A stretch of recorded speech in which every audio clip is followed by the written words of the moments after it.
ধর্মের জন্য, খালি হিন্দু ধর্মের জন্য না, কোনো দলের জন্য না, কোনো গোষ্ঠীর জন্য। রব্বুল আলামিন বললেন আমি কোনো দলের জন্য কোরআন নাজিল করে নাই, কোনো গোষ্ঠীর জন্য নাজিল করে নাই। হুদাল লিন্নাসি ওয়া বাইয়িনাতিম মিনাল হুদা ওয়াল ফুরকান। আমি কোরআন নাজিল করেছি গোটা পৃথিবীর মানব জাতির হিদায়াতের পথ প্রদর্শক হিসেবে। আল্লাহু আকবার বলেন। গোটা পৃথিবীর মানব জাতি এই কোরআন থেকে হিদায়াত নেবে। কোরআন থেকে যুগে যুগে যেমন হিদায়াত দিয়েছে, মানুষদেরকে কোরআনের দাওয়াত দিয়েছে, ইসলামের দাওয়াত দিয়েছে, যে এই জন্যে বিশ্বনবী আমার তাইফের ময়দানে কোরআনের দাওয়াত নিয়ে চলে গেলেন। বিশ্বনবীর পোষা ছেলে হযরতে যায়েদকে সাথে করে নিয়ে আল্লাহর নবী তাইফের ময়দানে চলে গেলেন।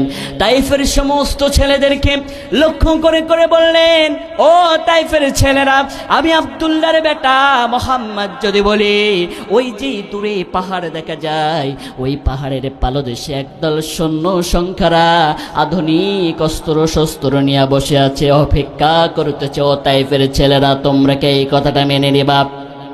তাইফের সমস্ত ছেলেরা সেদিন সাথে সাথে এক বাক্যে বলেছিল, ও আব্দুল্লাহর বেটা মোহাম্মদ, আমরাই তো আপনার নাম দিয়েছি আলামিন, কেননা আপনার জবান দিয়ে একটা দিনের জন্যে, একটা ঘন্টার জন্যে, একটা মিনিটের জন্যে, একটা সেকেন্ডের জন্যে, ও আব্দুল্লাহর বেটা মোহাম্মদ, আপনার পবিত্র জবান দিয়ে কোনোদিনের জন্য মিথ্যা কথা বার হয় নাই।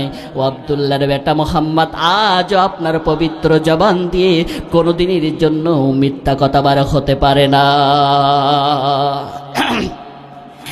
তাইফের সমস্ত ছেলেরা যখন আল্লাহর নবীকে কথা বললেন, আল্লাহর নবী আর কাজ বিলম্ব করলেন না। ও তাইফের ছেলেরা, তাহলে আমি তোমাদেরকে একটি নতুন ধর্মের সন্ধান দিতে চাই। এই ধর্মটির নাম হলো, রব্বুল আলামিন বলেন, ইন্নাদ-দীনা ইনদাল্লাহিল ইসলাম। এই ধর্মের নাম হলো ইসলাম ধর্ম। এটা একটা শান্তির ধর্ম। তোমরা ইসলাম ধর্মকে মেনে নাও, আর আমি নবী, আমাকে তোমরা নবী হিসেবে মেনে নাও। তাইফের ছেলেরা সেদিন বিশ্বনবীর কথা শুনলেন না। তাইফের ময়দান থেকে বড় বড় পাথর গোলা তুলে তুলে আল্লাহর নবীর সুন্দর চেহারা মোবারকের দিকে নিক্ষেপ করতে লাগলেন। আল্লাহর নবীর সুন্দর চেহারা দিয়ে অঝরে টপ টপ করে রক্ত ঝরতে লাগলো। হঠাৎ করে বিশ্বনবী সাল্লাল্লাহু আলাইহি সাল্লামের হাঁটু মোবারকে এসে বড় একটা পাথর লাগলেন। আল্লাহর নবীর হাঁটু মোবারক দিয়ে রক্তগুলা ফিনকি দেয়। আল্লাহর নবীর সারা শরীর দিয়ে অঝরে টপ টপ করে রক্ত পড়ে। হাঁটু মোবারক দিয়ে অঝরে টপ টপ করে রক্ত ঝরে। বিশ্বনবী আমার মাজাখানি সাও করে দিয়ে রক্তগুলা মুছে দূর থেকে বিশ্বনবীর পোষা ছেলে যায়েদ লক্ষ্য করলেন। যায়েদ ছুটে আসলেন। যায়েদ বললেন, ইয়া রাসূলুল্লাহ, ইয়া হাবিবাল্লাহ, আপনি কি আল্লাহর দ্বীনে চেয়ে, আল্লাহর কোরআনে চেয়ে আপনি কি আপনার রক্তকে বেশি ভালোবাসেন? আল্লাহর নবী বললেন, না না না যায়েদ, আপনি, ও যায়েদ, না না না, আল্লাহর দ্বীনে চেয়ে, আল্লাহর কোরআনে চেয়ে আমি আল্লাহর কোরআনকে বেশি ভালোবাসি, আমার রক্তকে বেশি ভালোবাসি না। ও যায়েদ, শোনো শোনো, এই রক্তক্ষণ আমি কেন মুছি?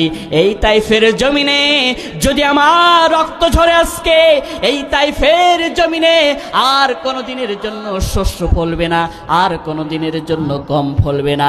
এই জন্যে ও যায়েদ, এই জন্যে আমি আমার রক্তখানা মুছি। সুবহানাল্লাহ বলেন। যাদের চেয়ে সুন্দর আমার প্যারে রাসূল, তার রূপেতে ধন্য হলো তামাম আসমান কুল, তার রূপেতে ধন্য হলো তামাম নিখিল কুল। আল্লাহু আকবার।